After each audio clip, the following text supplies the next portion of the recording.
Welcome to Black Belt Startup with Ferris. Thank you for joining in. What is happening in the world of entrepreneurship? Today, I'm walking through 26 real fears that keep ambitious professionals stuck, held back, especially when it comes to taking on big initiatives such as starting and growing your own business this year. And these are not theoretical, no fluff, just straight talk from the trenches, things that I've faced myself. Almost every single one of these fears I've faced over my 20 plus years of entrepreneurship. And also, if you've got a fear or a challenge on your mind, drop it in the comments. I'll do my best to tackle it today. And if it's something very personal or something that you don't want to share publicly, you can DM me on LinkedIn or email me at Ferris, F-E-R-A-S, at startupwithferris.com. It stays between us. And if you're new here, welcome to this channel. I'm Ferris Al-Halou. I got into entrepreneurship back in 2003 after a painful and very difficult layoff. I struggled a lot, but I pushed through, built a business, built systems from the ground up. And then with the help of my co-founder and an amazing team, we grew that business to 7 figures and then to 8 figures before I sold it to Dentsu in 2019. Now I'm on my 7th venture and I'm helping professionals like yourselves pivot their skills into a profitable consulting business. This is what this channel is dedicated to. And also, as a lifelong martial artist, I bring that mindset of discipline, focus, and balance into everything that I teach. Now, back to fears. We all have fears. Some are obvious and some are hidden and buried deep. And these fears, they don't show up the same for everyone. Your fear might be shaped by maybe your personality, your temperament, or your upbringing, or maybe what you've lived through. So today, we're stepping on the mat 26 times, and we're going to face those fears that quietly held us back and held smart, capable people from taking on these big initiatives to achieve their dreams. And the dream could be to make a whole lot of money. It could be to build an amazing company and an amazing culture. It could be to provide for your family, to build a legacy. Whatever your dreams are, I'm here to support you.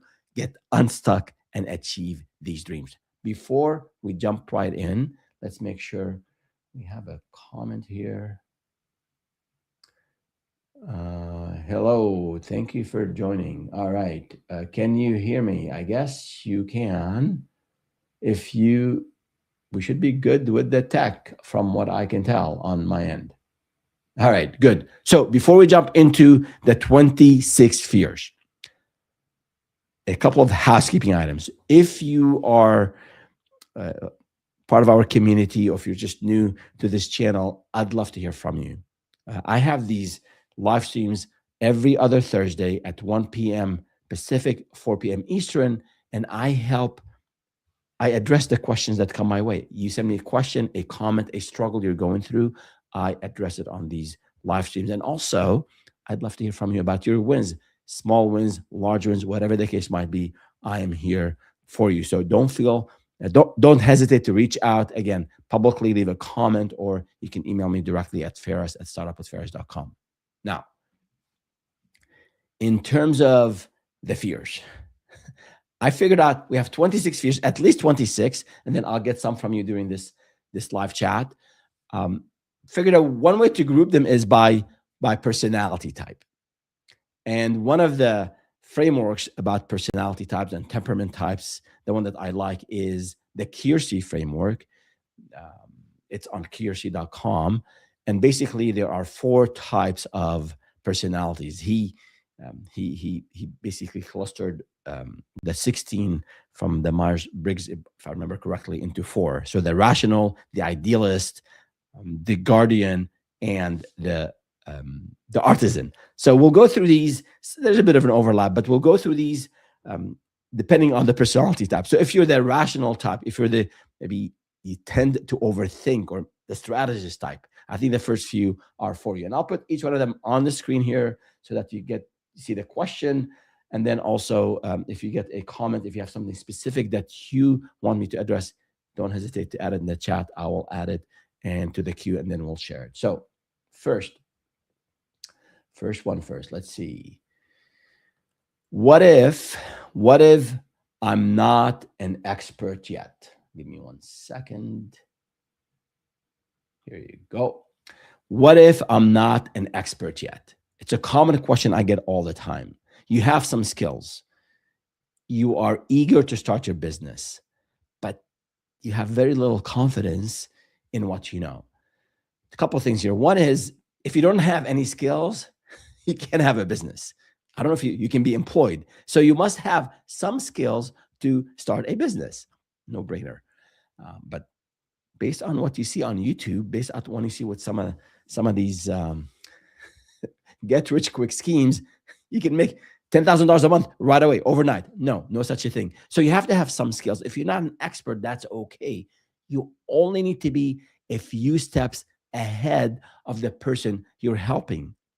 So if you are an HR manager and you are dreaming of having your own HR consultancy, you know about HR, about payroll, about performance reviews, about systems and processes for employee feedback, when to give raises, when to give promotions. You know about that from your current job.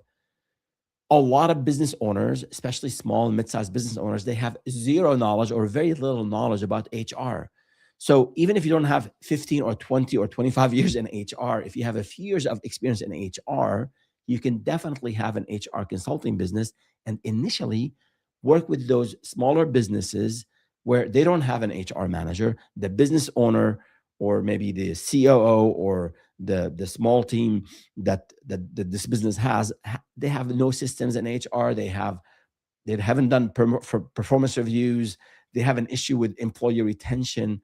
Those problems you can solve, although you're not a master, you haven't reached mastery in HR. So again, look at expertise on a continuum. You can be a beginner one day. You can take on, learn, take some courses, get some certificates, and then you can move from a beginner, especially if you do a few reps, if you do some projects, if you again tap into your experience, into things you've done in the past, all of that will give you something you can package as an offer and go and sell to your potential clients. Of course, going to Fortune 500, going to a list of top companies, Fortune 500 or Fortune 1000, and trying to sell them if you just started might be difficult unless you have experience in working in HR for those companies. Again, I'm using HR as an example, but the way I want you to think about it is, if I'm a few steps ahead of the problem, of the person who has a problem that they're looking to solve, then I can help them solve it and I can turn this into a business. So that is the first question. Again, for those of you who are joining in now, feel free to post your questions. I'm going through 26 fears and challenges that we face as we try to take on big things, big initiatives, including starting and growing a business. But I'd love to also answer questions and comments that come our way as we go through this. Now, back to the questions. The second one, I need to figure out my perfect offer before I start. That is a valid fear, valid concern. A lot of times people don't have an issue with skills or what to, the experience that they bring to the table, but they're not sure how to package it. They're not sure how to present it, how to price it. What is it that they want to sell, whom they want to sell to? That is valid. So there's a process to define your offer. And in my video about a couple months ago, I had this the ultimate guide to starting a consulting business. I walked you through, I think I spent 15 minutes on how to package your offer. But basically, if you have skills and there are people who have a problem that your skills solve for, and these people are willing to pay you money for it, then that's your offer. That's a business. If there are problems that you can solve and people are willing to pay for your time, your effort, your IP, intellectual property, your product, your solution, your process, then there's business. So if you're not sure how to figure out your offer, my recommendation is to do some research. So you have to talk to people. You can do some online research, but I'm a big proponent, and I recommend, and I'm going to nudge you to speak to real people in real time, in real life, and understand the issues they're facing. Let's say you're an IT consultant, and you really know about cybersecurity and how to set up systems and processes and technology and configure routers and computers and all that, so that a business is protected from cyber attacks and they have a solid security processes for their employees and for their computers and their systems. So identify that these are your skills. Then who do you want to sell to? So let's say you want to work with nonprofits for whatever reason, maybe because you have a good network of people who work in nonprofits, or maybe you want to work in healthcare because you have a network in healthcare. So what you want to do is define your skills, define the audience, then speak to people in the audience. So for example, if you have someone who is maybe a manager, IT manager at a company, someone who's a CIO, a chief information officer, someone who is who provides similar services to your audience, speak with them, understand how your potential clients buy this type of service, understand how much they're paying for it, understand what kind of pain points that they are facing.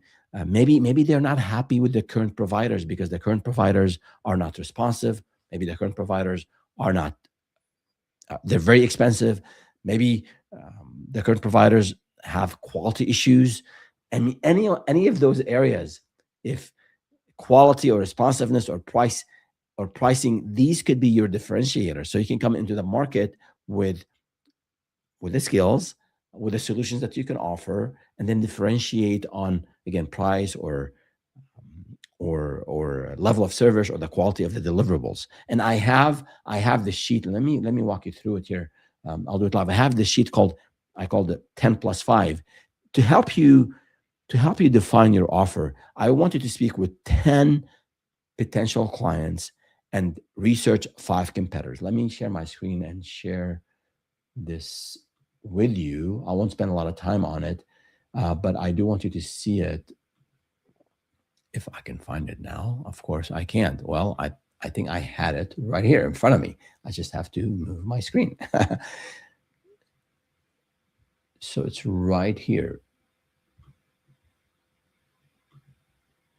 Let me share it. 1 second, please. There you go. So in this sheet, again, you can go, I'll put the link in the description. It's 10 plus 5. I call it the business idea vetting worksheet, and it helps you refine your offer. And I have some blank sheets for you to fill. You can make a copy of this spreadsheet, and then I have some sample data for you. So basically, find the name, the association, they're your friend, they're your colleague, your vendor, your supplier, and then ask them, do you have a need of what I offer? Do they hire contractors, or do they have this service done in-house? What do other consultants miss? How much do they charge for? And then I have all this filled out for you, so you can use this data to understand what kind of questions to ask. And then the next thing is to research competitors. Check out their websites, check out their social profiles, LinkedIn, Facebook, X, Instagram, what have you. See what reviews people have about these suppliers. Study their websites. Anything you can get your hand on from your competitors, it'll be really solid information to help you stand out, differentiate from your competitors. So again, if you check out that video on the ultimate guide to starting a consulting business, I went into this whole process with a lot of depth. So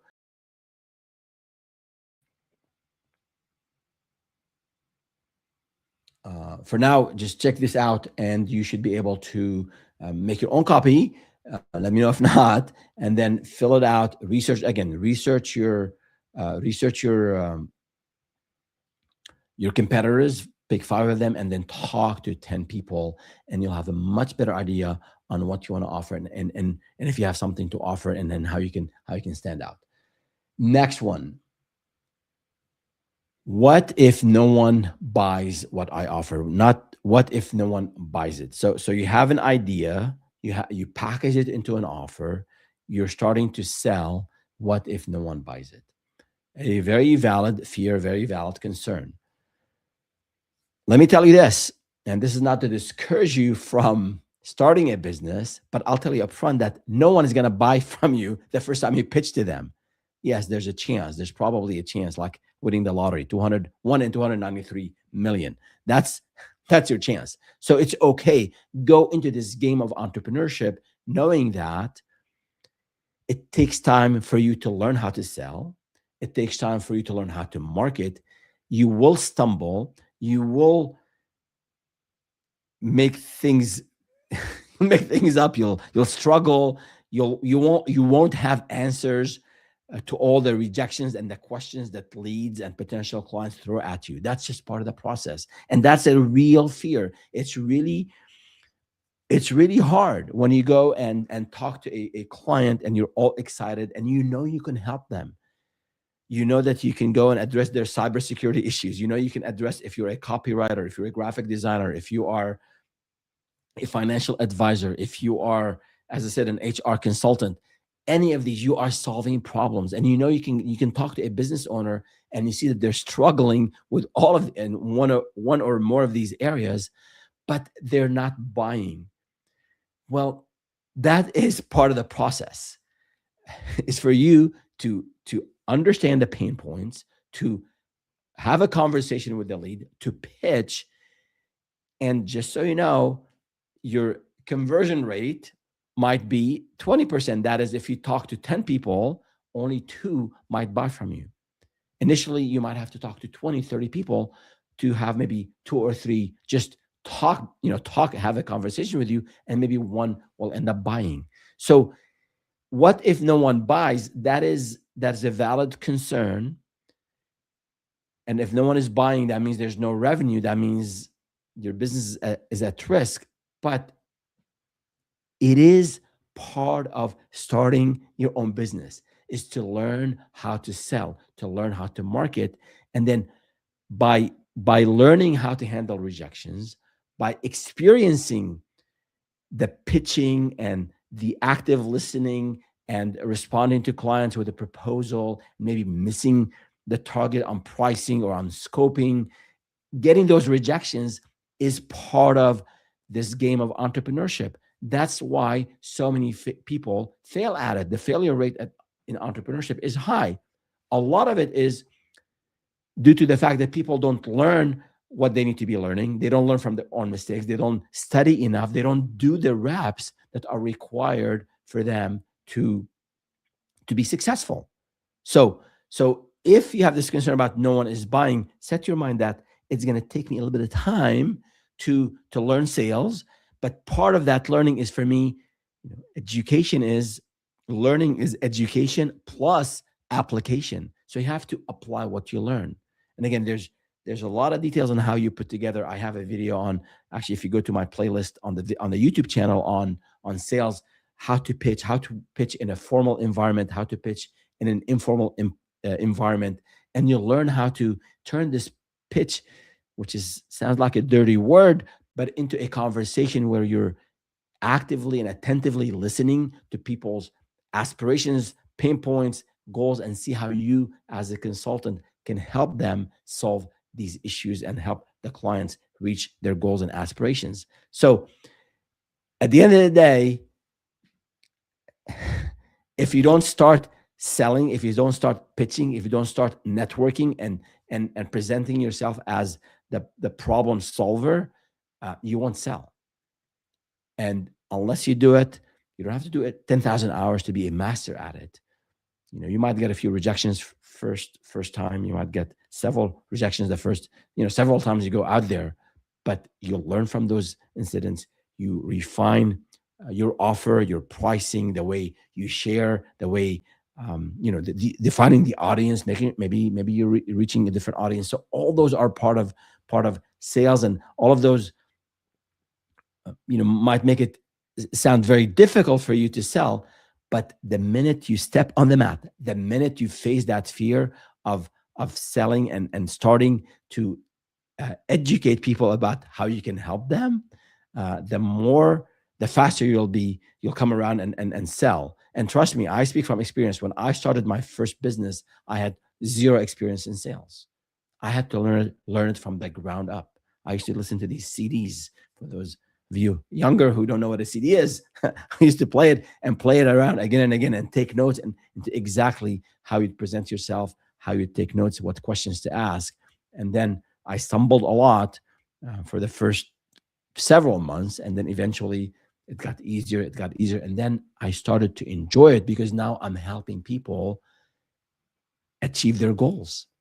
And yes, I'm making a buck, and yes, I'm making money, but at the same time, there's an exchange of value. I'm making money, I'm helping out, and also the client is benefiting. So it's really, part of it is technique and things you have to do, and part of it is a mindset.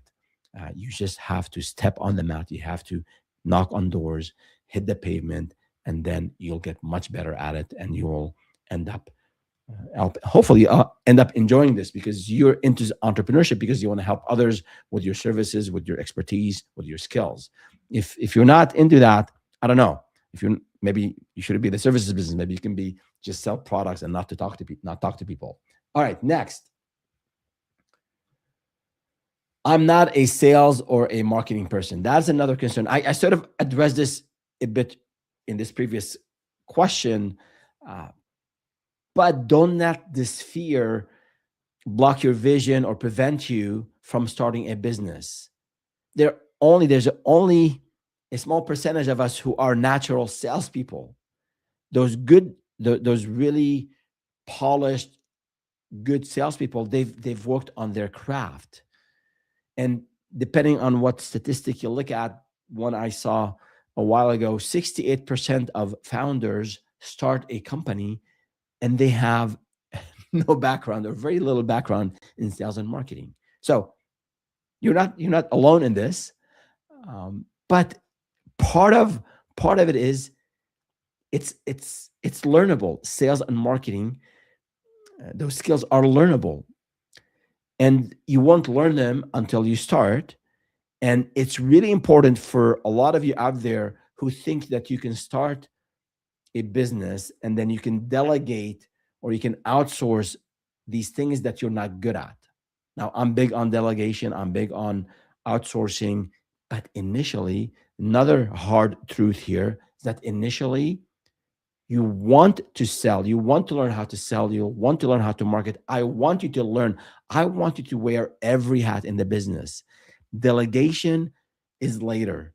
Initially, when you're first starting or when you're thinking of starting, that's your mindset. I'm going to go in and learn everything that has to do with this business, not just the technical area of expertise that I have, be it IT or HR or finance or copywriting or home decor or whatever the case might be. So in addition to your own skills, you got to hone these skills, continue to learn and improve your skills in your technical area, but these other skills that are as important to starting and growing a profitable business as your technical skills. So sales and marketing fall in the same category.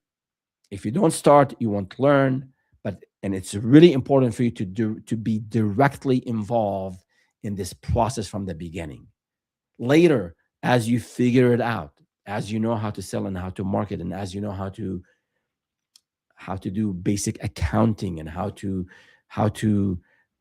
put together, set up maybe your own IT. That is later, once you have some revenue and you have some profitability, then you can start to think of ways to outsource certain things, certain aspects of the business, potentially hire someone to help you amplify what you've already built. But without you having a solid foundation in these areas of the business, it's going to be really hard for you in the future to delegate. It'll be very hard for you to discern the right person to hire to help you in sales. If you don't know sales, they'll take you on a ride.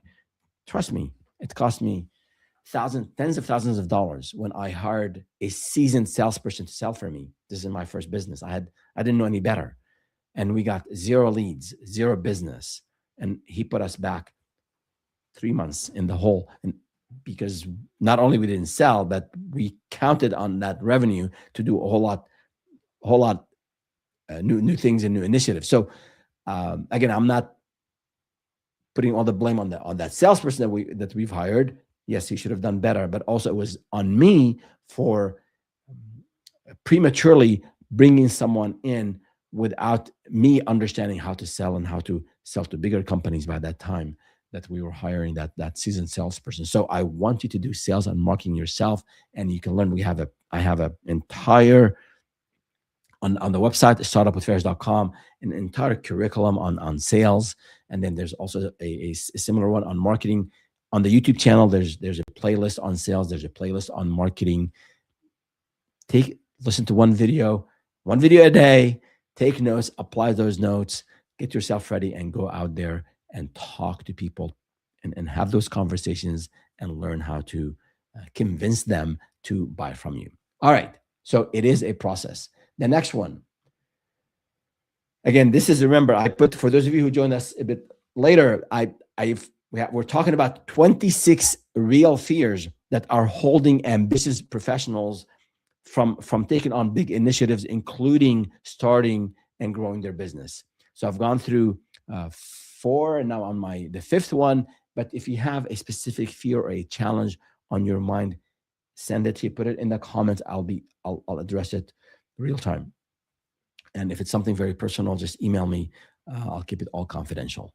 Now, I need more data before I decide. Okay, so this is if you're the kind of the left brain type, if you're what I call the rational from the Keirsey framework, the overthinker, the strategist, you need data. You need a lot of data before you start.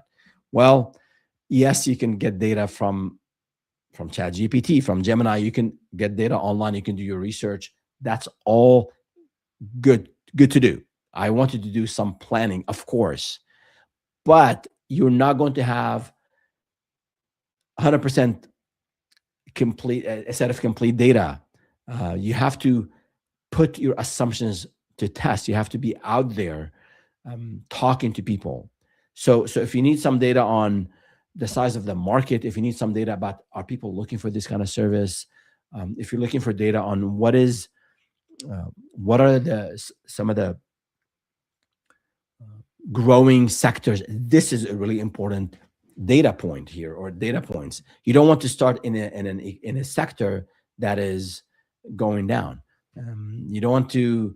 You want to start in a sector that's booming. So for example, as we have an aging population, healthcare for the elderly is one of the top growing sectors. So if you can offer services and consulting around that, you will have a market that is a sector, an area of the economy that's growing. Okay, obviously anything to do with AI, anything to do with automation, anything to do with learning these tools and technologies and helping companies become more efficient. That's something that is big. So there are reports that you can have on LinkedIn and others. You can look at the Bureau of Labor Statistics. You can look at the SBC or the chambers, your local chamber of commerce. It's good to do some research, but you don't wait to have a 50-page business plan before you start.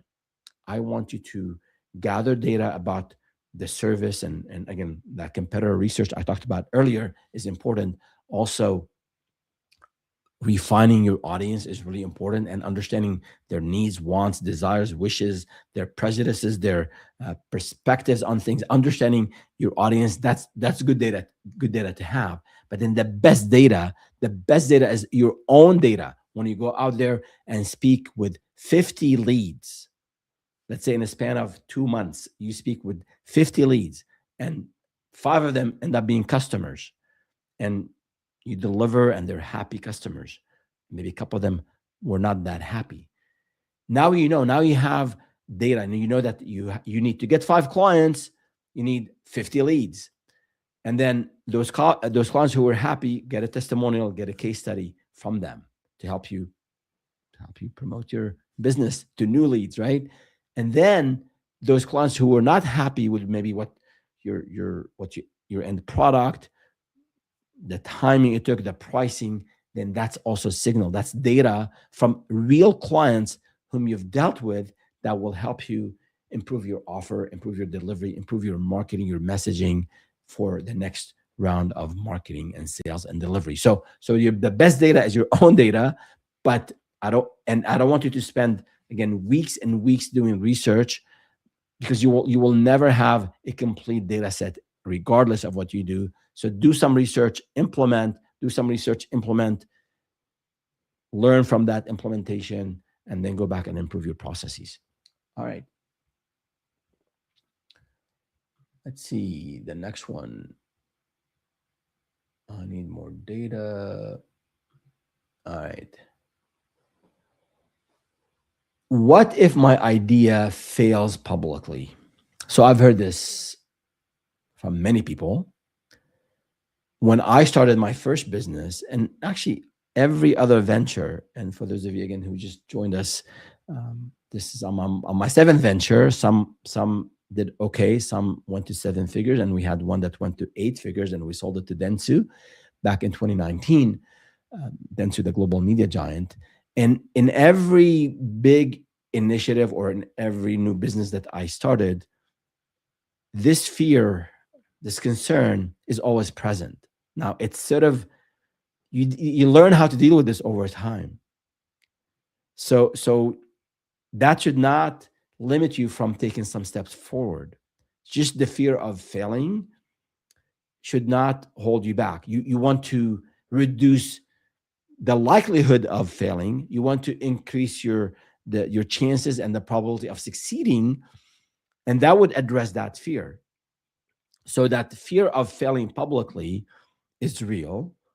But also, if you started a small business, like, who's keeping track of your business, whether you succeed or not? I mean, your close ones, your family, people, your friends will know.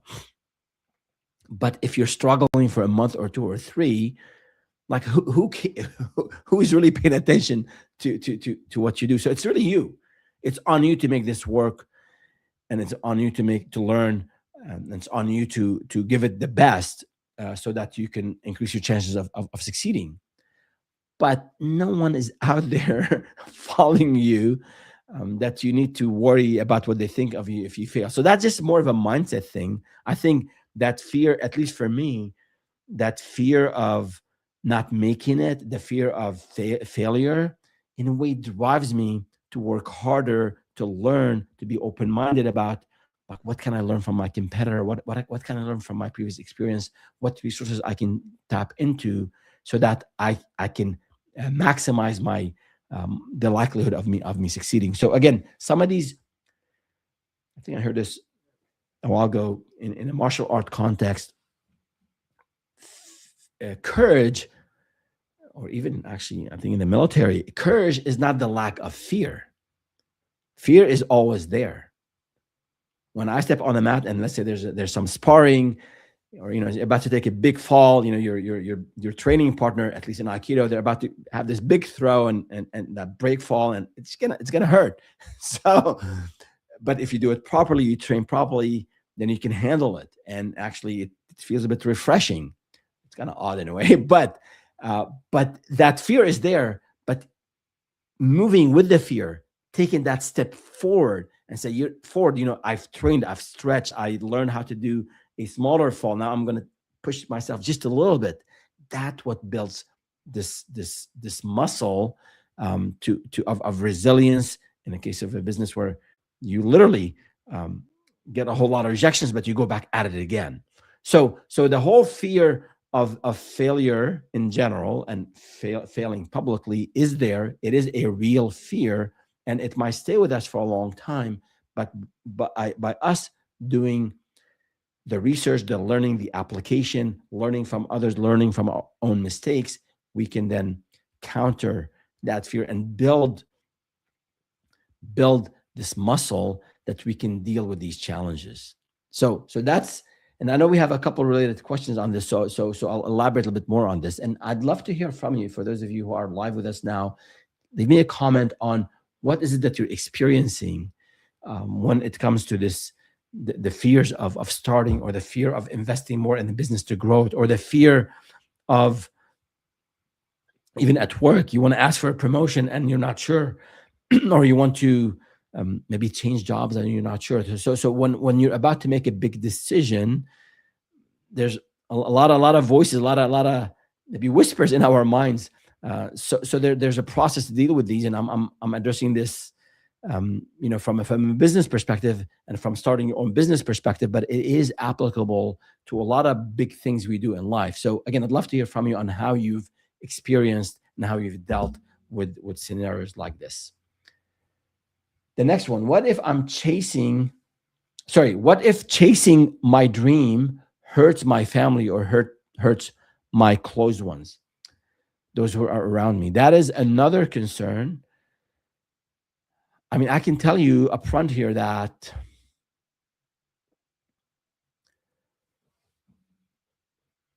success is not guaranteed.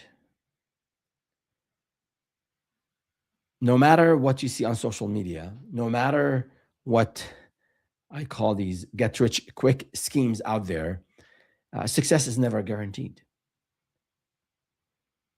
But if you put the effort, if you put the time, if you work hard and you learn, and especially you learn from someone who has been to where you want to go, not just any random guru, people who have done similar things, they can show you a map. They will not tell you the step-by-step journey. Maybe they will not tell you your journey will be different than theirs, but they can give you a map. A map makes us able to navigate to our destination simpler, because we see the routes. We might take different routes, but we can get from destination A to destination B through paths that other people have taken and have demonstrated that you can get there to that destination. So if you're, and the next set of fears here, they're more applicable to the personality type, what Kiersey called the idealist,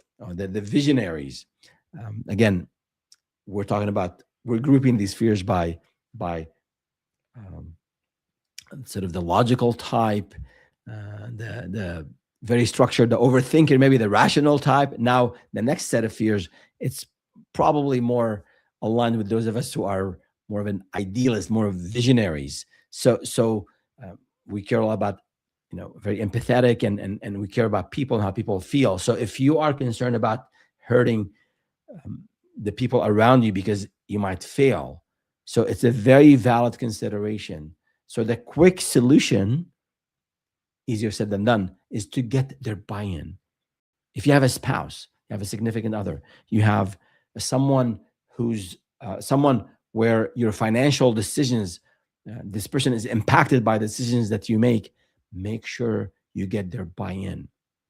Make sure that they are consulted.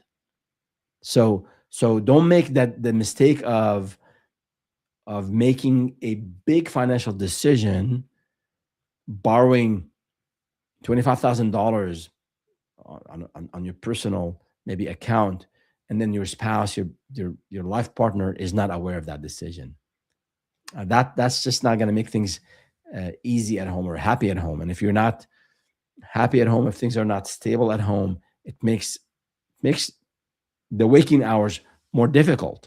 You're not as focused on the business. So to the extent that you can consult with, get those people who are around you bought into what you're about to do, do it. And I can tell you that my wife and we've been, fortunately, we're blessed. We've been fortunate. We've been married for 38 years and counting. And she's not involved in my business. She's amazing at what she does, and she does. she's a social worker, and I don't know how she does this very difficult job, but she loves helping others. So she's not into the business, but I do update her on major decisions before I got into a business. Even after all these years and after selling an 8-figure business, and we're financially comfortable, we're very fortunate to be in that position. I do involve her in major decisions. I give her like, here's the vision for this business. Here's some key milestones. Here's what we'll do if things don't work out. So that she feels that she is involved in what I'm doing at a higher level, and she's supportive. And the one thing I would add here, key essential advice here, is that those around you, your family or the close ones or your friends, those who count on you, if they see you working really hard, they will support you. They will believe in you. They will send positive vibes your way. They'll pray for you, whatever the case might be, but they'll be there for you. But if you go in and this big claim that you want to have your own business and become a millionaire, and you bet the whole farm on this thing, and then you're working 30, 40 hours a week, and then you have 3 hobbies and you're traveling every other weekend, you're not going to get the respect or the support of the people around you, because you're not demonstrating, I don't want to say you're not earning their trust, you're not demonstrating that you're serious about this venture. So make sure that if you're about to make major decisions, financial decisions, or even just time commitment into your new venture, get the people around you involved, get consulted, and then work hard, show them that you're serious about this venture, and you will get their support. I've seen it with me, I've seen it with other people, and I've seen the other side of it, the horrible side of it, when people are not brought in, when a partner makes some serious financial decision that impacts the family. I mean, things could go really, really bad in that scenario. All right, moving on to the next one. How do I balance purpose with stability? That's a good one, and that's something that's a challenge, could be playing in the back of your mind. I mean, even if you can't directly, if you have a specific purpose, you're really into a cause, or you want to support a specific nonprofit, or you believe that you're just created to serve in a certain way, maybe initially to pay the rent and to support your family, you can maybe put a lot of time into it. Maybe you can volunteer time, maybe a few hours a week on the weekend. Maybe you can, if you can't contribute financially, offer time and effort from your area of expertise. If you're a marketing consultant, maybe for the cause or the nonprofit that you believe in, maybe offer to do some marketing consulting for them at no charge, or maybe at a highly discounted rate. But put your focus on that business, because once you make it, and once you make it big, you can support this cause in so many different ways, financially and otherwise. So that's one way to look at it. And that's what I've done in my own personal life and business life. My wife and I got this volunteering and the nonprofit bug early on in our lives, actually. And we always find ways to help nonprofits and offer, either financially contribute to a nonprofit, or donate, or just volunteer our time and effort. And we brought our children that way as well. So when I'm very, very busy in a startup, especially in the early phases of any startup, I'm working 70, 80 hours a week. There's no time to volunteer. So I donate financially. And later, when things slow down a little bit, I can potentially go and help a nonprofit come up with a marketing strategy document, or give them a financial plan document, or maybe visit their growth plan. So that's what I've done. It is when I have time, I give some time. When time is tight and we have financial resources, we donate. And if you don't have time or you don't have financial resources, I think intentions are really important. Have that intention, have that thing inside of you, in your mind, that you will help this cause in the future. As soon as you free up some time from launching the business, growing the business, and then as soon as you have some resources. So, so that's one way to balance it. That's what I've done, for in my own personal and professional lives. And then as you grow your business, and as you are profitable, and as you live the life of someone with a purpose, your team members will notice that. You'll create a culture where your team members also want to serve maybe that same purpose or another purpose, another cause, and then you're amplifying how you're helping and how you're serving. Because life and happiness is not all about making money. Money is important. Money will give you optionality, but you want to make money, and also you want to serve, you want to offer, you want to help, especially in these times we live in where life is tough. A lot of people just don't have the means, don't have the resources. So as you make it, and you make it big, always have that good intention of helping others. And so many doors will open for you actually when you help others. You benefit more than those who are on the receiving end. At least that's my experience. All right, moving on. I'm scared of disappointing people I care about. So that's similar to what I answered earlier in terms of, what if I fail? What if chasing my dream hurts those around me? So if you're scared of disappointing the people you care about, similar to what I said earlier, be honest and let them know that you will give it your best, and you'll work very hard, and you will maintain these key relationships. Just because you work hard, and I'm all for working hard, as those who know me, working very hard, you will still maintain and nurture key relationships. If you have some young ones, starting a business, working 60, 70 hours a week is no excuse for you not give attention to the family and to the little ones. It means you have to make some sacrifices. It means that you have to give up maybe a hobby or two. If you have 3 hobbies in this phase of having little ones and launching a business or taking on a big initiative, there is no time for 3 hobbies. There is no time to be hanging out with the guys or the gals every Thursday, Friday, and Saturday. It just doesn't work that way. So something has to give. You make that call. But if you want to start and grow a business, it's going to take 60, 70, 80 hours a week, depending on how big of a project you have. And if you have key relationships in your life, your partner, your spouse, aging parents, young ones, or some elderly care that you're responsible for, do not neglect these relationships. Give these relationships the attention they need, but then cut down on other things, that typically the leisurely type, the leisure type. Cut down on those and focus on the business and key relationships. You might not have a social life for a while. It might be okay.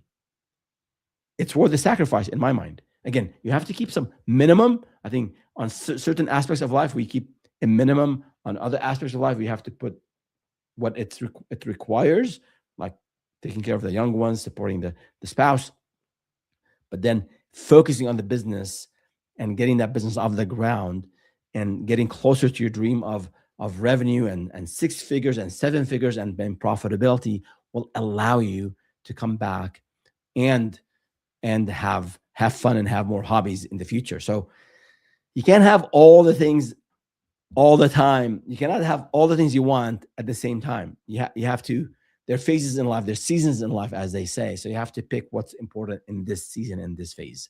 All right, the next one. I don't, again, this is under this category of the idealist, the visionary, as Kierkegaard calls them in his quadrant. So the fear here, the concern, I don't want to come across or to seem selfish for wanting more.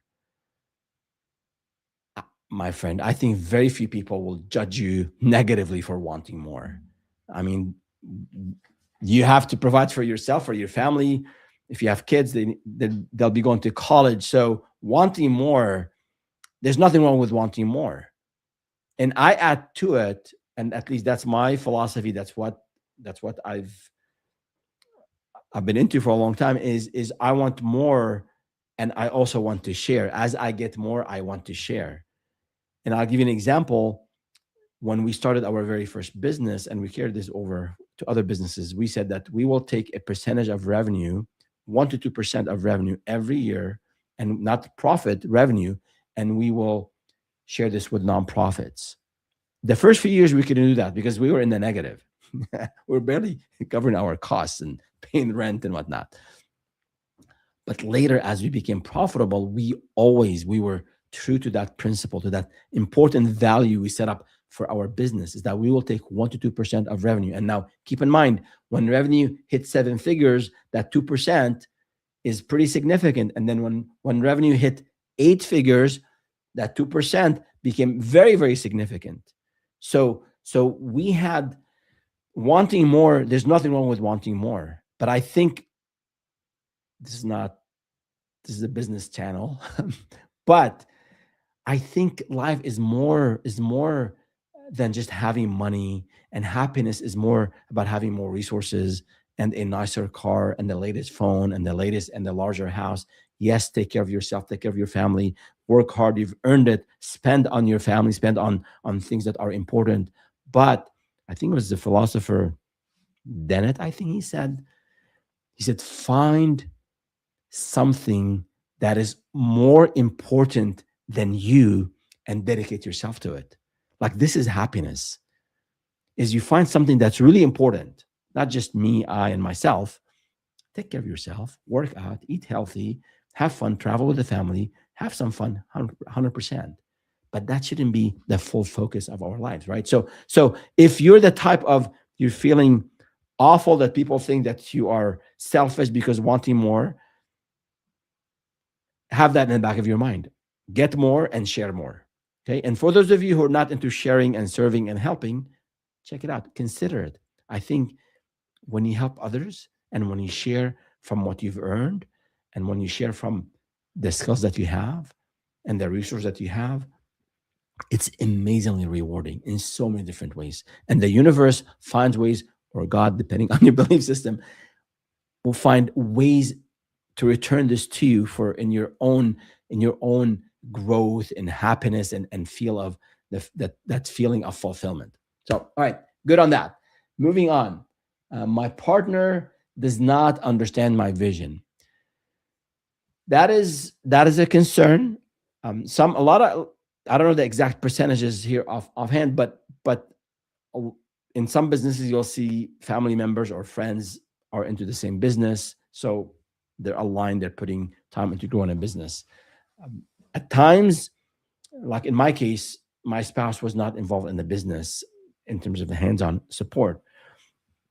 So it's funny actually, when we were doing analytics, digital analytics, and she's a highly educated woman and she reads and she understands tech and all that. But for me to try to explain to her what we did, we do analytics, digital analytics. Like, what is that? So, and then, remember my kids and my wife trying to explain what I do to their friends. It was really, really funny. They work with data, and then they would say they build websites, because we used to sell websites back in 2003. But now everybody knows about data, so it's different. So if your spouse, partner, those impacted by your decision don't understand your vision from a technical perspective, that is okay. If they don't see the opportunity, maybe they understand the technology or the specific service you offer, but they don't understand or they don't see that vision of growth. They don't see the opportunity. You have to deal with it. It'll give you, again, peace at home, peace outside of work. Peaceful mindset will help you at work. So I would share with them. I would sit down and say, like, here's the research I've done. Here's what some of the competitors are doing. Here's where I can see me coming in and standing out. And this is going to be not an overnight success. It's going to take months, potentially a year to get to six figures, or maybe a couple years to get to six figures. But here's what I'm doing. So the more you share and the more you walk the talk, and they see that you're passionate about it, that you are putting time and effort into it, the more they have an understanding of why you're doing this, and the more supportive they will be. So they might not see the same vision, they might not agree with what you're doing, but if they show you that you're serious about it, and you are a you're a man or a woman of your words, and you're fulfilling your other responsibilities, most likely than not, you will get the support. All right. The last one here, I think, in this category before we move to, oh, I have a couple more. Okay, a couple more. Let's see. What if my passion fades once I start? So that is burning out, and just people just calling it quits after they start is not uncommon, and it's a concern. So there's just, I can speak the whole session on this actually, but my point here is that discipline and commitment are more sustainable than passion. And there's a whole discussion on passion, the overlap of passion, the ikigai framework with the four overlapping circles. Uh, your passion, what the world needs, what the world will pay you for, and your skills. So the more overlap you have between all of these, I think the more satisfied you will be, the more productive you will be, the more helpful you will be. But passion is important. If you hate what you're doing, it's really hard. It'll be annoying. It'll be boring. It'll, it'll be challenging I think, to grow a business where you just hate doing what you're doing. You might dislike certain aspects of a business. That's just common. It's okay. Actually, if you like that, that's normal, right? You might hate accounting, but you have to do it. Eventually, you should outsource it to someone, and then you get the monthly report at the end of the month. You look at the profit and loss, and see where you can move some of those dials. But what's important is discipline and commitment. Those are sustainable, and that will show you that you're making progress. Just like in martial arts, just like in any other art, it requires repetition. It requires that discipline, that focus. And I remember I teach youth class, and I always, when we have a new youth and trying to show them how to roll in Aikido, there are a lot of rolls, back rolls, forward rolls. Most of them, they don't come in with a gymnastic background. So you break it down. You start very low. You start on the mat, and then you roll while you're on the mat. Then you get a little bit off the mat, and then you sort of halfway. And then you roll standing. But I tell them, after each class, do it for 10 times. Just start very slow, build that confidence. And then once you get that feeling of, okay, it's working at this level, then I go higher, riskier, takes more courage. But that's okay. Now I've built that muscle of taking smaller steps. And then after a few weeks, you'll see these youth, they're just rolling, standing, like beautiful. They flow beautifully, right? So same thing in business. That discipline of keep doing the work, of committing to doing the work, committing to the process, will help you maintain. Will help you in a way maintain that light that you have in you, that fire that got you to start a business, to start, to begin with. So focus on being committed to the process, committing to doing the work, and you'll see yourself improve. The improvement in what you're doing is key. And if you're not passionate about many aspects of the business, that is okay, because over time, as a business owner, as I said, my advice is, initially you'll learn. I want you to learn every aspect of the business, but over time, you'll focus on a few things while you delegate or outsource many other aspects of the business. So there is a phase where you have to do everything, including things you don't like, and that might cause some burnout. But you got to do the work. You got to do the work so that you are you have revenue and you're profitable so that you can delegate and then unplug from the things that just you're not good at or that you're not passionate about or that you don't like doing. All right, good. Next one. Now we go into the guardians, and these are the planners, the protectors, as Kiersey would call them. So the next 6 or so fears apply to them. I can't start until I have a detailed plan. This sort of, there's an overlap between these folks and those who are sort of the logical type. I'll short answer. I want you to have a plan, but I don't want you to have a 100-page plan. So whether it's the overall business plan or maybe a marketing plan or a sales plan or a hiring plan, I want you to do planning. I want you to plan, but you can't be stuck in planning forever. When I started, this is another business, when we were doing well here, well into 7 figures, a friend of mine from my very first job was living in Dubai at the time. He moved back to the States, and he said, "Hey, Ferris, you're doing well here. Why don't you start a business in Dubai?"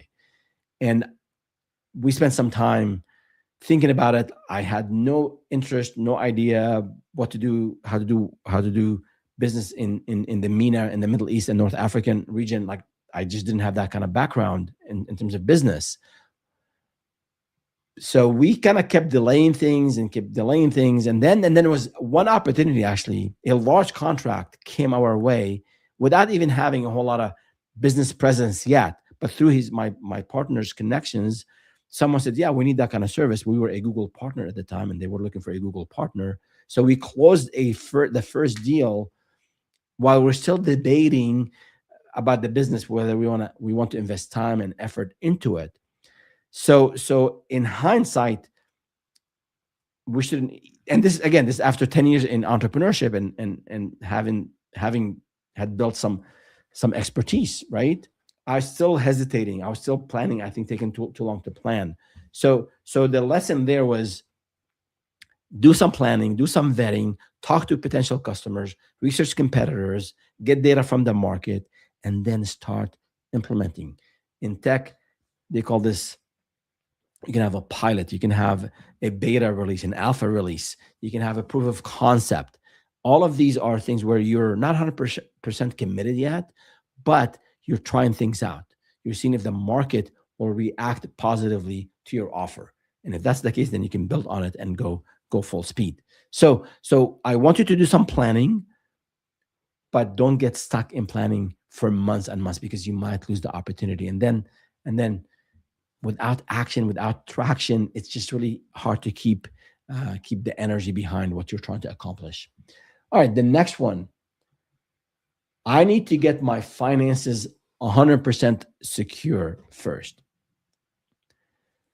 Well, I don't know what you mean by that, because unless you have saved a significant amount, you have some resources, you inherited some money, or you got pension, you've got some investment now that has maturity, you have a house you sold, whatever the case might be. If you have enough money to sustain you for a year, you're in a very good position to start a business.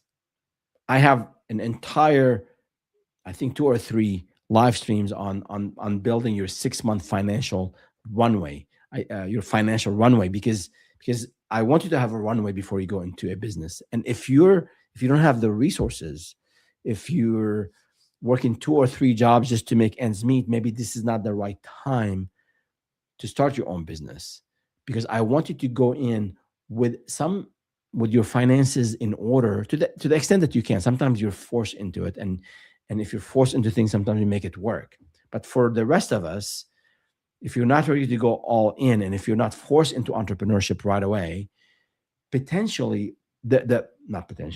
my recommendation is build a financial runway, at least a 3-month, ideally a 6-month financial runway, so that you know that you can cover your basics for work and at home, and you don't have that fear that, how do I pay rent?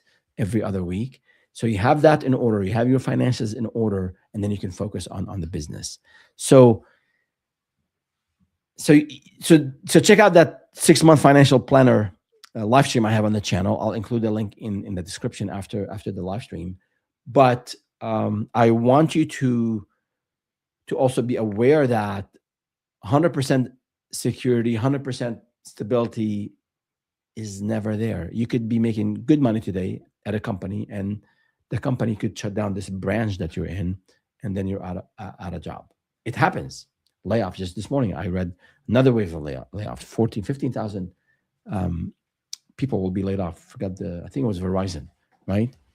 Amazon just announced another wave of layoffs. So in terms of security and stability, life doesn't work that way. So you have control over setting up a financial runway, and do that at least a 3-month runway, and then you have some peace of mind that rent is taken care of, the basic needs are taken care of, and now you can put all of your energy into getting that business off the ground. And for those of you who are working full-time and thinking to start a business, the best time to start a business is not when you're laid off, although if you're laid off, you have a lot of time on your hand. The best time to start a business is not when you're burnt out from, you hate your job or your manager or what you're doing, and you just send your resignation, and the next day you want to start a business. So the best time to start a business, if you're working full-time, is to start doing all the prep work before you leave. So you can do the vetting, the research, getting your LLC, all that good stuff. You can build a website. You can do a whole lot of sort of prerequisites before you take the leap. You can even do some of the marketing, some of the outreach before you leave. And then when you leave, when you turn that resignation letter, then you are already hitting the ground running, and you've saved time. Because when you are working full-time, you have salary, you have the benefits, you have the 401k. So that's not getting impacted. Now, again, as I said earlier, in life, there are sacrifices, there are trade-offs. So if you want to build a business while you are working full-time, it's going to take a few hours a night and maybe a day on the weekend. If you're serious about it, you can't do this. You cannot start a business with an hour here, an hour there. If you're serious about starting a business, it's going to take some sacrifice, some time in the evening, sometime on the weekend, so that you can build some momentum behind this idea that you have. Good. The next one. I don't know what tools or systems to use. Of course, you haven't done this before. But the good thing is, you're not the very first one to start a business. And there's so many resources on how to set up a business, and how to have a project management or a task management tool, and what tools you need for email, and what tool you need for sending emails, what tool you need for manage social media, what tool you need for internal maybe tracking of certain things. So so you can start with a very simple and low cost / no cost tools, and that will get you going. And I have actually a document listing all these tools and all these systems that you need. But initially, don't, especially if you like systems and processes, that you're the guardian type, according to Kiersey, you want to be focusing on selling. You want to be focusing on getting revenue. So yeah, you've done the planning. We've done that. We understand our audience. Good. We know our offer. We know our pricing. You should be spending 80, 90+% of your time reaching out to people, talking to people, listening, pitching, sending proposals. That's where most of the time should be spent on initially. Then you can start looking for systems. You don't need a CRM right away, a customer relationship management system like a HubSpot or a Salesforce. You need a CRM eventually when you have maybe like 50 or 100 qualified leads in a spreadsheet, and it becomes just unwieldy to manage this. Go to a CRM, and I have some videos on this. But initially, the focus should be on selling, on marketing and selling. Systems will come later. You can use for task management, for project management, you can use Notion, Asana, Basecamp. There are a gazillion of these, right? Just pick one, use it, and then go from there. You can use Google Docs and spreadsheets, get the Google Workspace package, and you have most of the things that you need, including slides if you want to do presentations. All right. And I'll include a link in the description on the list of systems and processes that you will need for the business.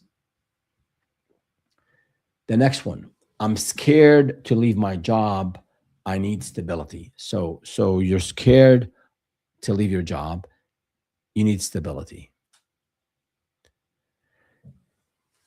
It's valid. It's a big fear, probably one of the biggest fears, along with the financials. So that's something to think about. If you cannot, as an entrepreneur, if you cannot tolerate some level of uncertainty, and if you're not willing to deal with ambiguity and unknowns, and you're not willing to learn how to do that and do that, maybe entrepreneurship isn't for you. Entrepreneurship isn't for everyone because you have to take risks, take calculated risks. You have to deal with uncertainty. You have to deal with unknowns. You have to deal with learning how to be resilient, falling back and getting back up. You have to deal with people, clients. You have to hire people, right? Maybe you didn't have to do any of this in your current job.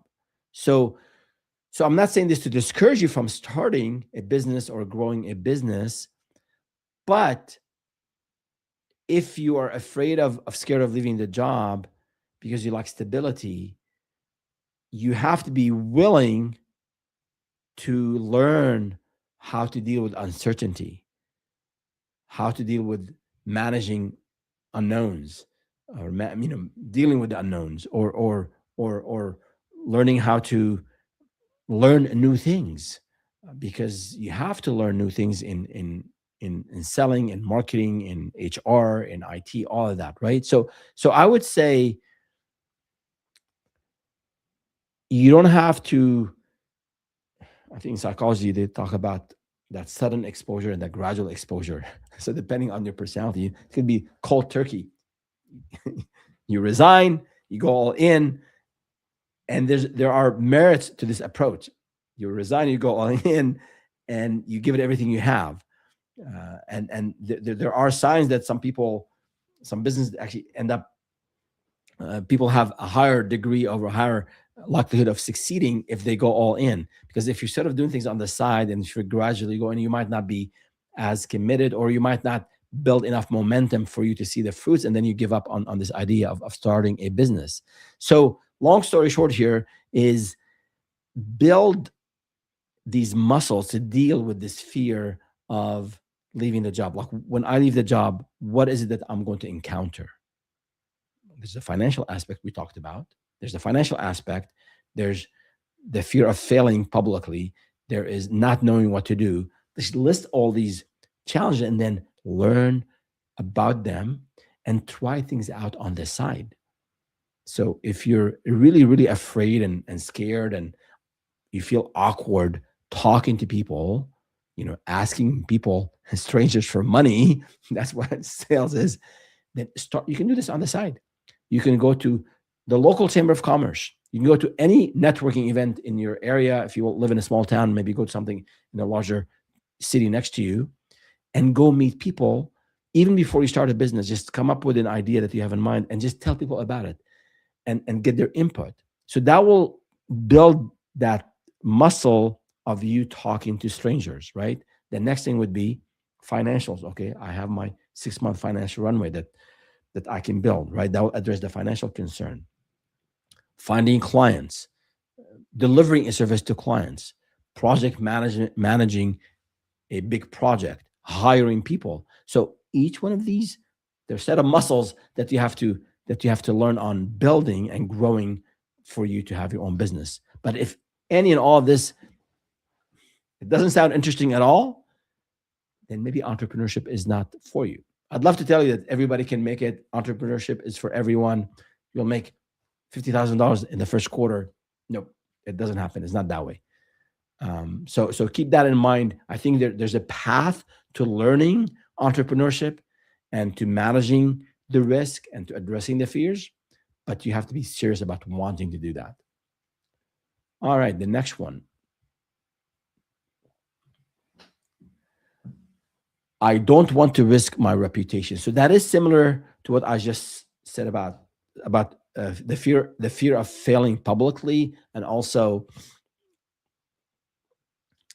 that I'm a director, I'm a VP, I work with these big clients, and now I'm going to have my own business, and I'm going to be selling to these mom and pop shops. So that's the real thing as well. And I remember from my own experience, when I was laid off in 2003, I was a VP at a high-tech startup here. We were selling to was it infrastructure technology, cutting edge technology at the time, selling to the telecom sector. So AT&T, Cox, these big names. And we were meeting with C-level people. And I was the VP, and life was great. When I was laid off and couldn't get a job and decided to start a business, now my partner and I were selling websites, small 4-page websites, to the local restaurant.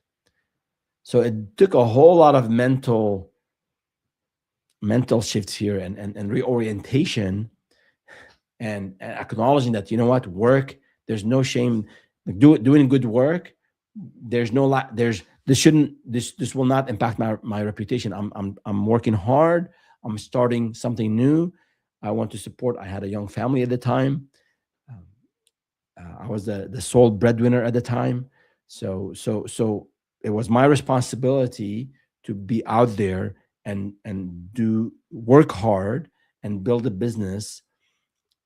And that was the number one thing for me. That's the reputation I wanted to be known for, that I'm taking a risk. I'm building something from the ground up. Yes, it's risky. Yes, it's hard. Yes, there are a lot of obstacles along the way, but that's the reputation that I wanted to have. That's what mattered to me.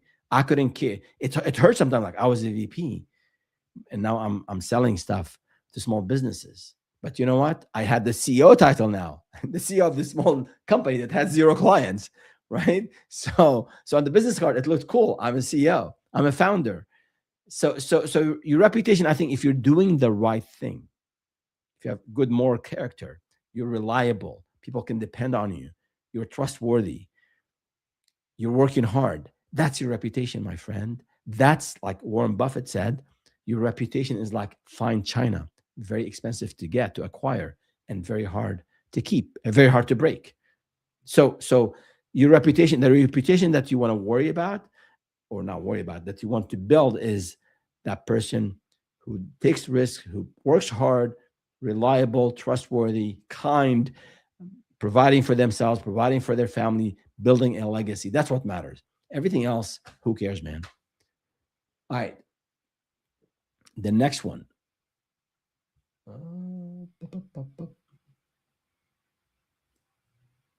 Where was it?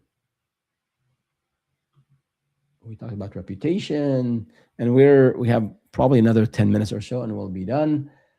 I hate uncertainty. What if I lose control?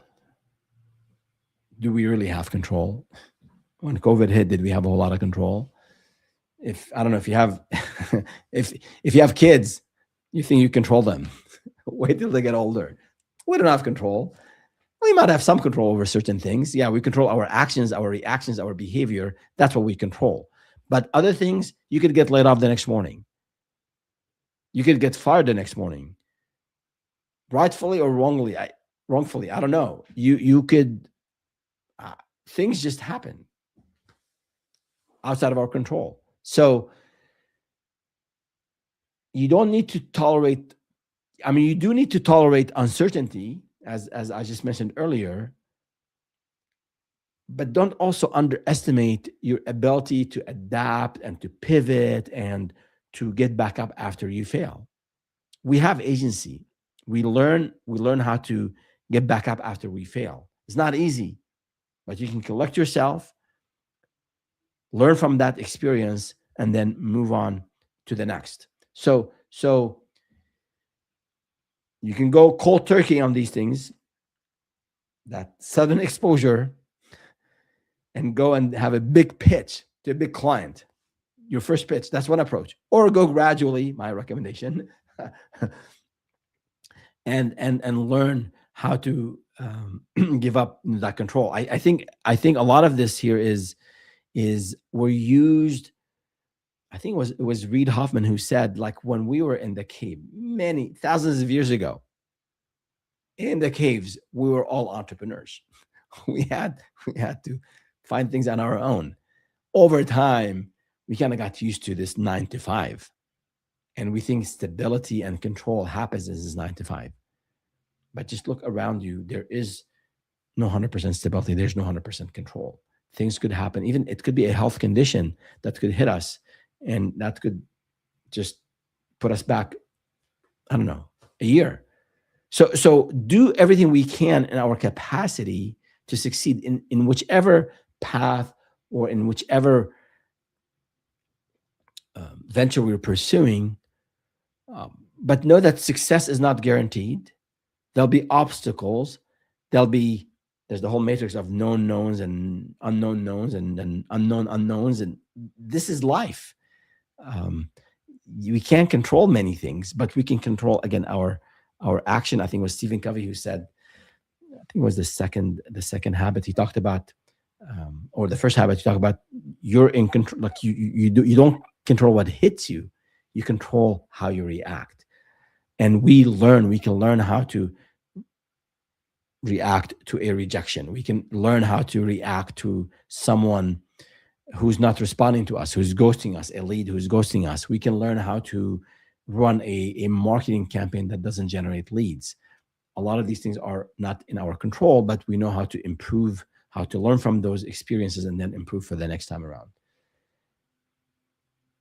The next one, I have too many ideas. I cannot pick one. Okay. As they say, ideas are a dime a dozen. So it's all about execution. So, and this is, we're moving into the artisan category. So if you remember, I talked about those 4 quadrants. I categorize these fears by those 4 quadrants. And the last one, we talked about the logical type, we talked about the idealist, we talked about the guardian, and now the artisan, sort of the creator, the adventurer, right? So those, not into processes and systems and structures. So, but they're very, very adventurous and they think about a lot of things. So one of the fears here is, or the challenges is, I have too many ideas. I can't pick one. Pick one idea of everything that you have. Pick the one that you have the most skills for, and also in a sector, in a market or an environment where there's a need for what you have. Pick that one. Do your research, do the vetting, put your offer together, and then focus on execution. Put all these other ideas on the side for a quarter, for 3 months, and then give it everything you have. Give this one idea everything you have, and get some traction. And I think, from what I've seen before, if you focus on this one idea and you get some traction, that traction will lead to some outcomes and some growth. And that growth, especially for the creative minds, for the artisans, that traction, that growth will open up new things for you to tackle. So you're not doing these repetitive things that drive you nuts. So you have to do some repetitive things. You have to do a lot of follow-ups. You have to do a lot of outreach. You have to handle people ghosting you. You have to go to these networking events, even though you might find it very difficult for you to just talk to strangers. But as you build traction with one idea, as you build traction with one venture, and as you start to experience growth creates new challenges and new areas that require your attention. So that will keep your creative juices flowing. So that's my recommendation. Next, I start strong, but lose focus fast. Yeah, if you the creative type, the artisan type, I can see that. So it's okay. It's okay to be creative. It's okay to brainstorm. It's okay to be um, open minded about things. But building a business requires, I don't want to say, but in addition, building a business requires time, requires focus, requires time management, focus management, and you don't have to you don't have to spend the whole day if you're that type. You can kind of alternate between certain tasks. If following up with leads is going to drive you nuts, say, you know what, between 2 and 3 p.m. every day, I'm going to send these emails, these follow-up emails, and just go in there, remove all distractions, and just do it. And then move on to something that's a bit more creative for you. So it is important to focus on the things that the business needs at the phase you're in. I think the book I read, which book it was recently, it was the book by Ari Levine, the founder of Waze, the app, the mobile app. He said there are different phases of growing, a startup, and every phase requires the founder to be fully dedicated to the needs of that phase. So, for example, in a tech startup, typically, if you need to raise a lot of money, the founder has to be focused on raising money because you've gotten to a point where you've done maybe some product market fit, you've done some proof of concept, you've got some initial feedback from customers, you've got some revenue, and now you need investment, you need money to scale the business. So what he said in the book is that in that phase, you have to figure out to delegate almost everything else and focus on raising funds because the growth and the survival of your startup depends on that. So the same thing for a small business in service and in consulting. Initially, the focus should be on sales and marketing. As you start to get clients, you need to shift your focus to have delivery, implementation, making sure the client done. You want to make sure that the delivery and the implementation is done with excellence, and then the clients are happy, and then you can go back and dedicate more time to sales. So you want to have, maybe if we're doing 90% of the effort on marketing and sales, when we start to have clients and projects, that could maybe slow down to maybe 40-50% of my time, and then the other part of my time is on helping on delivering to clients. So you got to be focusing. Long story short, you have to be focusing on what's important, what the business needs at the time. Otherwise, if you just love market, otherwise you really can't make it. So I think following certain practices, removing distractions, and having maybe specific time slots. For me, in the mornings, I always do a quick check on email, anything urgent on Slack, make sure everything my team requires, and then phone notifications are off. I actually minimize my email tab, and I just focus on the Google Doc that I'm in. I do that for half an hour, unplug to quickly check on a few things, especially if my team is waiting on me, and then I go back into the zone. So find a mechanism that works for you to help you focus, because you got to focus on the task at hand. The next one, and I believe we have 5 more to go. I hate routine. How do I stay consistent? Again, this is harder for the creative type. If you're more right brain, I hear you. I hate routine. How do I stay consistent? You have to find a rhythm that works for you. Consistency is important, and I'm not going to sugarcoat it.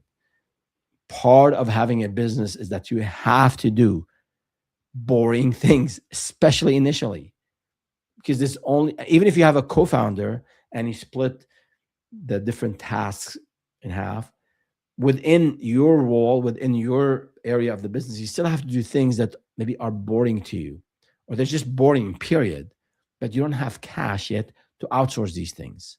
So consistency is important. Your business needs you to do the things day in, day out. But you can find ways to be creative about things. You can find ways to, again, maybe during lunchtime, unplug and just go have a walk with your co-founder or by yourself and just think about, envision the future. Envision how you will go beyond selling these $2,000 projects to $20,000 projects. So there should be time for you as a founder to, you have to find time, you have to allocate time to focus on the business, because if you just continue to work in the business, you'll never grow. So find time, and you look forward to that time where you are thinking very creatively, where you are thinking about growth, where you are thinking about the new marketing campaign. But I would be lying to you if I told you you don't have to be, that you wouldn't need to be, that you don't need to be consistent in some boring stuff to get some traction initially. So that's just the nature of it, is you got to do what you got to do and find ways for you to do the things that you love doing. And as your business improves and as you have revenue and profitability, you can start, and you should start, delegating things that you're not good at or you shouldn't be doing to others, while you focus on what the business needs and the things that you're really strong in, and that will help you, again, grow the business. Good. Here, another one for the creative minds. I jump into projects that burn out quickly.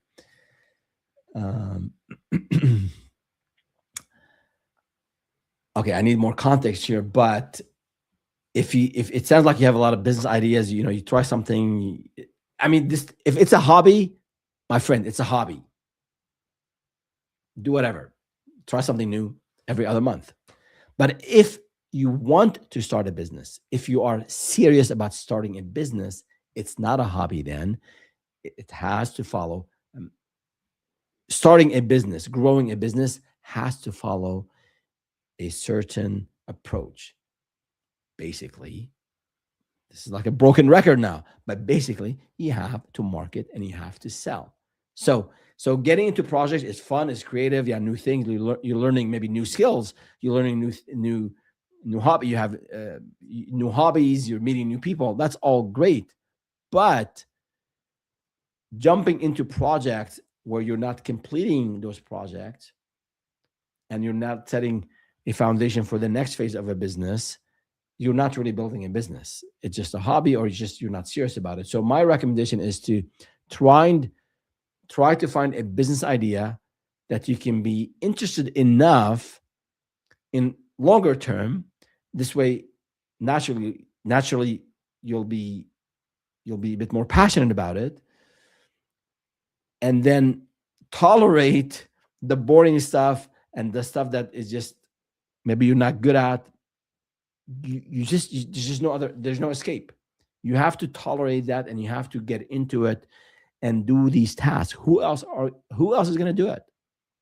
Like, who else is going to send invoices to customers? You have to later. I want you to get a bookkeeper, but initially you have to track your expenses in a spreadsheet. When it comes tax time, trust me, you'll appreciate this advice. So these things you have to do. But if you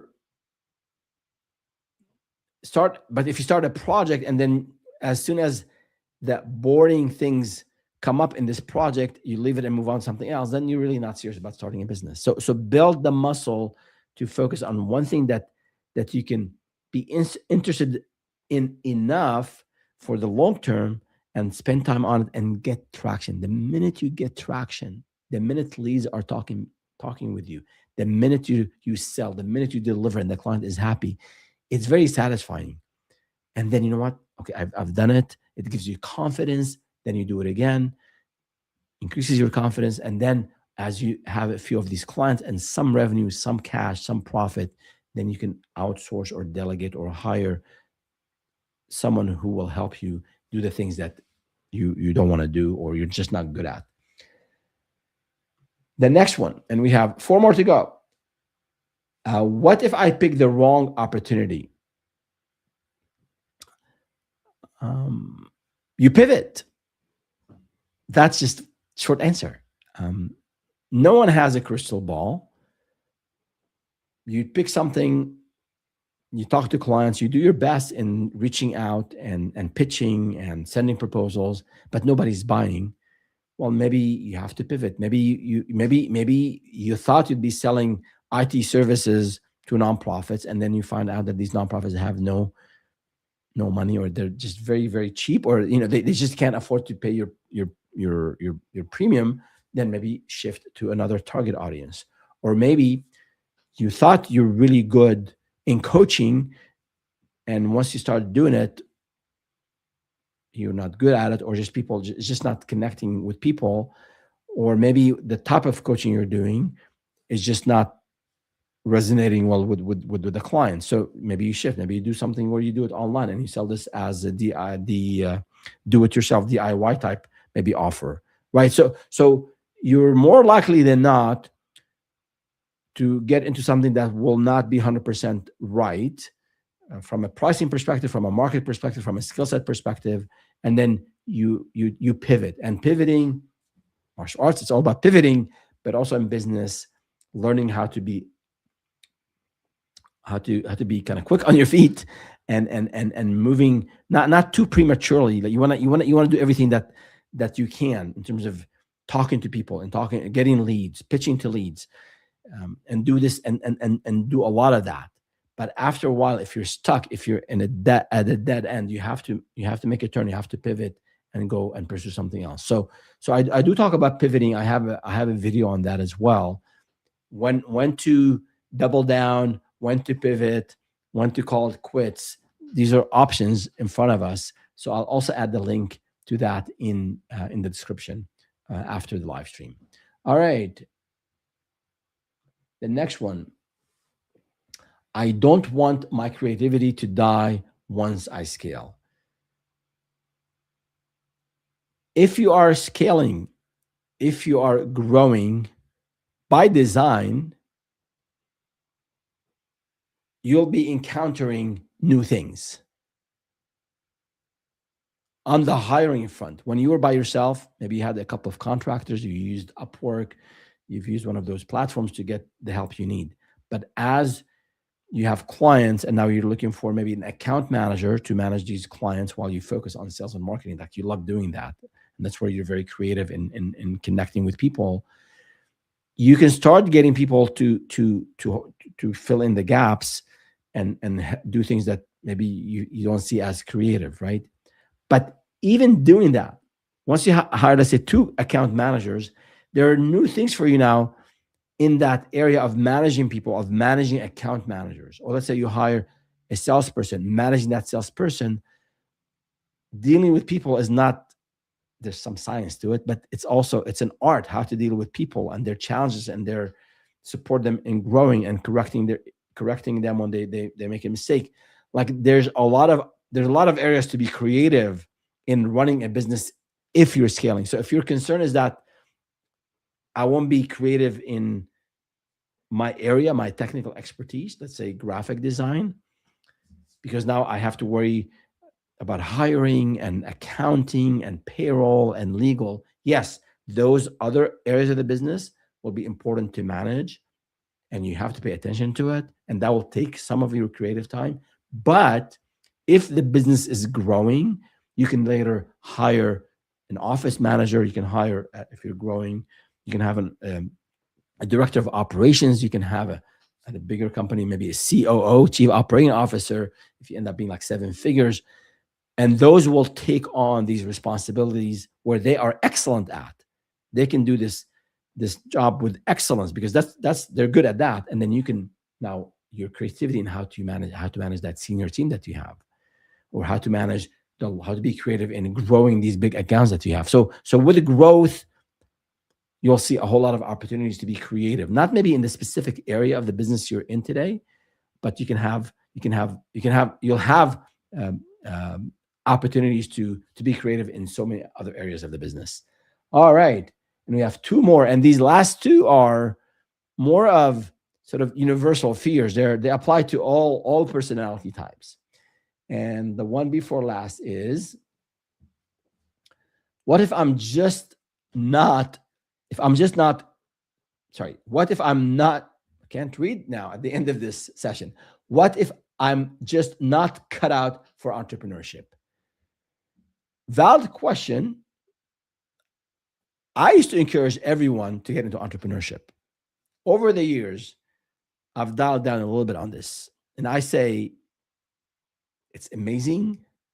Entrepreneurship is very rewarding, not just financially, in so many different ways. It's amazing. Not everybody does it.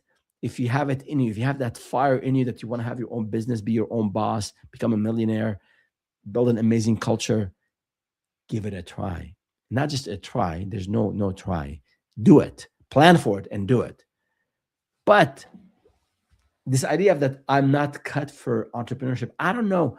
Okay, so are people born entrepreneurs? People, I don't know. That's something to maybe investigate further.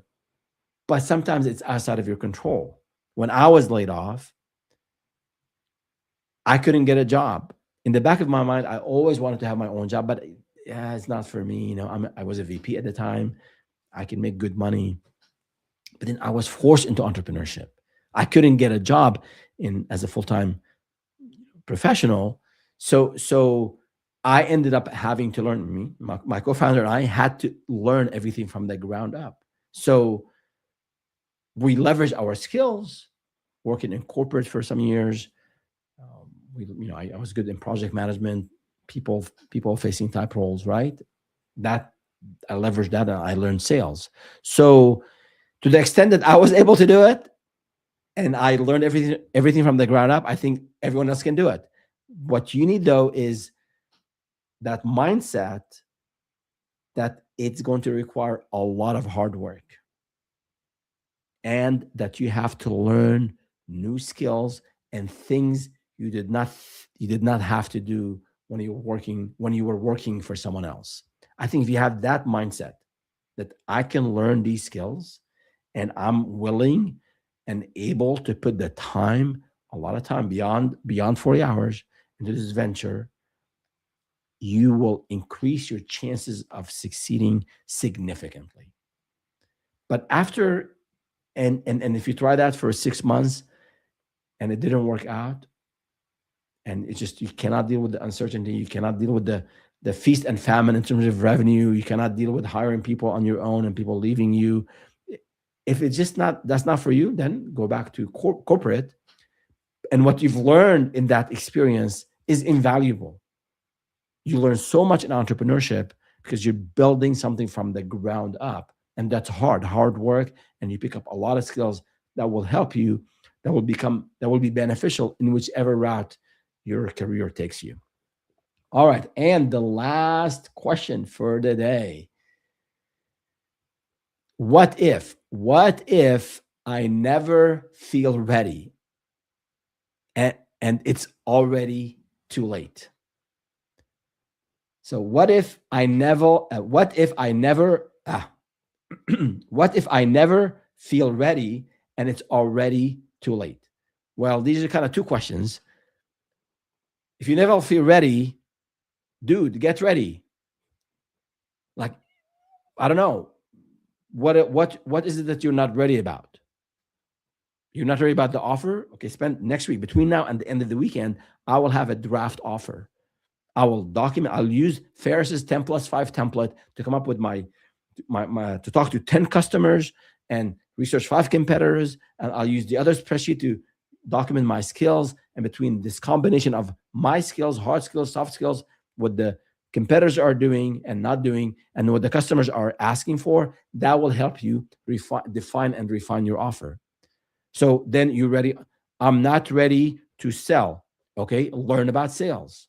Go to my playlist and learn about sales. Go to startupwithferris.com and go to the sales portal. I have over 20 articles on every aspect of sale. Learn it. And then go out and talk to people about it and then practice what you just learned. So preparedness will help you be ready. And part of preparedness is to go to these areas of the business that you don't know and start to learn, and then educate yourself about them and then apply them. So remember, learning is education and application. So I never feel ready. I never feel ready to step on the mat. Okay, you got to step on the mat first. Okay, put on the gi, put that white belt on, and then talk to the instructor, to sensei, about, I haven't rolled ever. I've never done any rolling, so take it easy on me. Tell the instructor that. They'll work with you to roll. That's if you come to our dojo. I'll be more than happy to teach you how to roll safely. It'll help out outside of a martial arts context. So not feeling ready, I think the antidote to that is that start taking small steps in these areas that you worry about and you're concerned about. Now, if it's already too late, it's never too late. Colonel Sanders started KFC in his 60s. Okay, so we hear a lot about Silicon Valley icons, and they started obviously when they're young. Most of them, not all of them. The founder of eHarmony was in his mid-40s when he started eHarmony. So there are many names.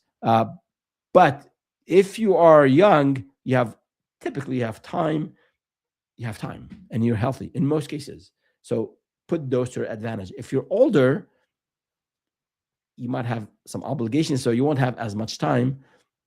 Hopefully you're still healthy, but you have resources. You have maybe you have some savings, you have connections, you have a network. So whether it's age, or if you say, it's already too late, I don't know what you mean by too late. There was a stat I read that there's an uptick in those in their mid 60s and older who are starting their businesses now, their own businesses, because they have 30 plus years of corporate background experience, and we're living longer, and you're still healthy, and you want to be active, and I encourage you to be active. So what do? Start your own business. That's great. So it's never too late. Learn something new, my friend. If financially you're secure and you don't want to get into entrepreneurship, stay active. Learn a new hobby, volunteer, serve, help. But I don't know about too late. It's tricky because we're living longer. We need to support ourselves and our families longer. Things are getting more expensive. So if you're in your mid 40s, mid 50s, it's not too late for certain. You have to learn a whole lot more, and you have to, again, at 45, at 50, it's harder to learn certain things. But if you put your mind to it and you put the time behind it, you will get there. So that is it for today. We went through 26 fears and challenges that are holding professionals, ambitious professionals, from taking on big initiatives and launching and growing a business. So let me know if you have other questions, other fears, other challenges. The chat will not be live after we close this session, but you can comment on the video, you can email me, you can direct message me on LinkedIn, and you can, if you're finding this content useful, hit the subscribe button, follow me on any of these on any of the social channels, and we'll help you get you off the ground, get you into entrepreneurship, and get you to 6 figures and 7 figures, and help you avoid the mistakes I made, so you can get there to your destination with less gray hair, with less challenges. And see you next time.